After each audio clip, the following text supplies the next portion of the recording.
you, baby.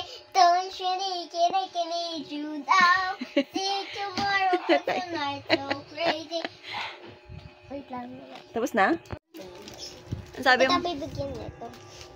Ang sabi mo, ano yung binigay sa'yo ng classmate mo? Wala. Ay, tingnan mo. Pati class nito, binigyan na yun. Toothbrush pa tayo si Ate Sab. Binigyan ka. Ano naman, mamakin ako, di naman. Toothbrush ako eh. Pati, ano ano mo? Kita mo yan? Pencil! Nag-aaral naman ako mabuti! Ang sabi mo, buti pa si teacher, ano? Binigay mga candies.